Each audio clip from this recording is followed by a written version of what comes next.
जी नमस्कार। नमस्कार। क्या नाम है आपका? शाहीना गर्ग। साइना जी, कहाँ से आए हो आप? डिस्ट्रिक्ट शिमला, हिमाचल प्रदेश। क्या करते हैं आप? मैं ग्रेजुएट हूँ। अब पढ़ाई कर रही हूँ, आगे एमए कर रही हूँ।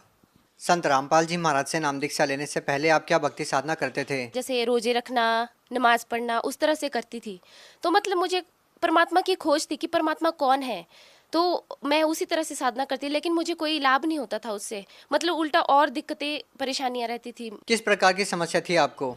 मतलब भूत प्रेत की समस्या होने लग गई थी। किसी ने मतलब कर दिया था, जब दिखाने गए किसी को तांत्रिक के पास, तो उन्होंने कहा कि पीर वगैरह छोड़े हुए हैं, जैसे मुसलमान धर्म में होते हैं, मुसलमानी पीर छोड़ा हुआ है। तो सब देखने गए तो सब यही बोलते थे कि ठीक हो जाएंगे, मतलब जंतर वगैरह धुनी वगैरह दे देते थे।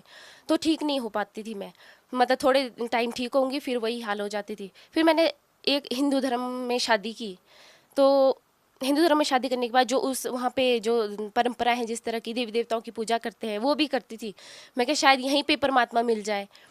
तो वहाँ पे भी कोई लाभ नहीं होता। 3-4 महीने थोड़ा ठीक रही, उसके बाद फिर वही दिक्कत होने लग गई। उसी मुसलमानी पीर जो लगाया हुआ था, वो दिक्कत होने लग गई। तो मेरे ससुर मुझे दिखाने ले जाते थे, कभी तांत्रिक के पास, पंडितों के पास। तो सब यही कहते थे कि ठीक हो जाएगी, ठीक हो जाएगी। फिर वो दे देते, जंतर वगैरह दे देते। फिर थोड़े टाइम में वो ख़राब हो जाते थे, फिर करते थे फिर और करवाना पड़ेगा, फिर से जंतर लगवाना पड़ेगा। फिर बहुत ज़्यादा पैसा खर्च हो रहा था, सब कुछ। मतलब दिक्कतें इतनी मैं मेंटली परेशान बहुत हो गई थी, घर से भाग जाती थी। मतलब मुझे बहुत दूर से पकड़ के भी लेके आते थे घर वाले कि पता नहीं कहाँ चली जाती है, बहुत दिक्कत। आर्थिक स्थिति भी ठीक नहीं थी फिर हमारी। फिर उसके बाद हमारे रिलेशन में ही है शिमला में, उन्होंने संत रामपाल जी महाराज जी से नाम दीक्षा ली हुई है पहले से। तो हम उनके पास गए कि इस तरीके से प्रॉब्लम होती है, तो अब क्या करें। फिर उन्होंने कहा कि आप संत रामपाल जी महाराज जी की शरण में जाइए, आपको कुछ नहीं होगा, आप ठीक हो जाओगे। फिर हमें कुछ अजीब सा लगा कि नहीं, ये ऐसा नहीं हो सकता। जैसे हम अब अपने तरीके से करते थे साधनाएं, तो हमें कुछ ठीक नहीं लगता था। फिर घर चले गए। उन्होंने हमें किताब दी, ज्ञान गंगा पुस्तक दी। तो हम उसे लेके घर चले गए। 3-4 महीने वो किताब वैसे ही रही, हमने पढ़ी भी नहीं। फिर मतलब वो भूत प्रेत इतना परेशान करने लग जाता था। तांत्रिक घर पे आए, उन्होंने कहा कि यहाँ पे कुछ है, कि जो इस लड़की को परेशान कर रहा है पीछे से ही है, मतलब मायके से ही, पीछे से ही है, किसी ने किया हुआ। तो हमने वो पुस्तक भी नहीं पढ़ी थी। मतलब जब बहुत ही ज़्यादा दिक्कत होने लगी, फिर मैंने अपने हस्बैंड को कहा कि कुछ तो इस किताब में होगा, कि हम देख तो ले एक बार। फिर हमने उसको पढ़ा। फिर पढ़ने के बाद फिर हम इतना नहीं, मतलब कि नहीं, ऐसा हो ही नहीं सकता, ऐसा कैसे हो सकता है। फिर अपने उन्हीं के रिलेशन में जो है उनके पास गए, जिन्होंने संत रामपाल जी महाराज जी से नाम दीक्षा ली है, उनके पास गए। फिर उन्होंने कहा बेटा आप ये सब कुछ छोड़ो, देवी देवता कुछ इससे आगे कर्म को नहीं काट सकते, वो उतना ही दे सकते हैं जितना हमारे कर्मों में लिखा है। फिर उन्होंने कहा कि, फिर उन्होंने बोला कि कर्म में जो लिखा है वही होगा।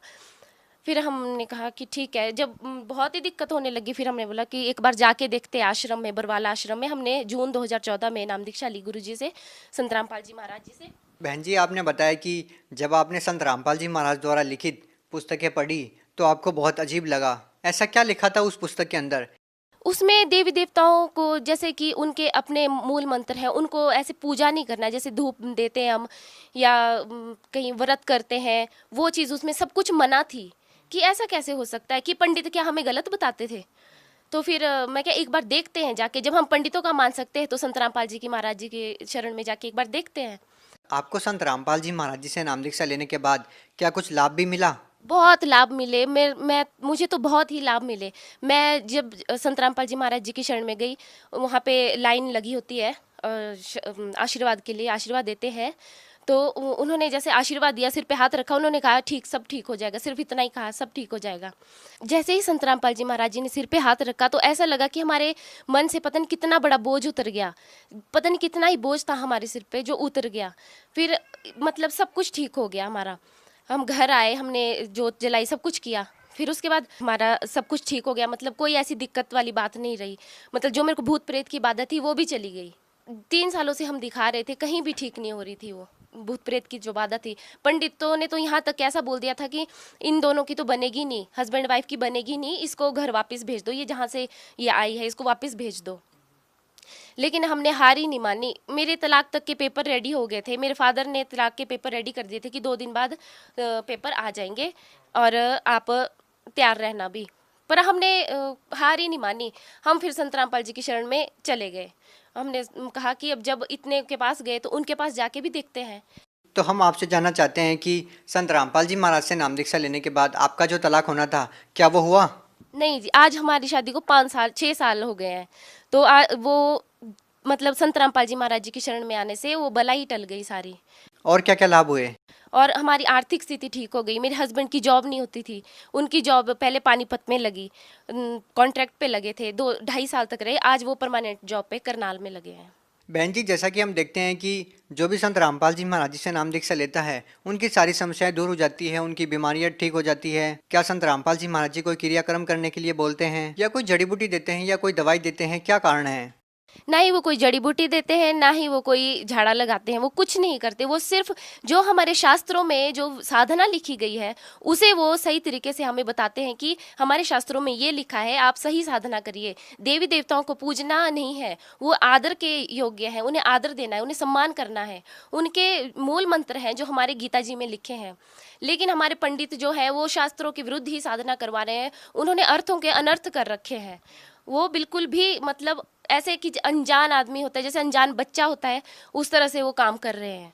आप भगत समाज को क्या संदेश देना चाहते हैं? भगत समाज को यही संदेश देना चाहूंगी कि आप संत रामपाल जी महाराज जी की शरण में आइए, पूर्ण मोक्ष उन्हीं से मिलेगा।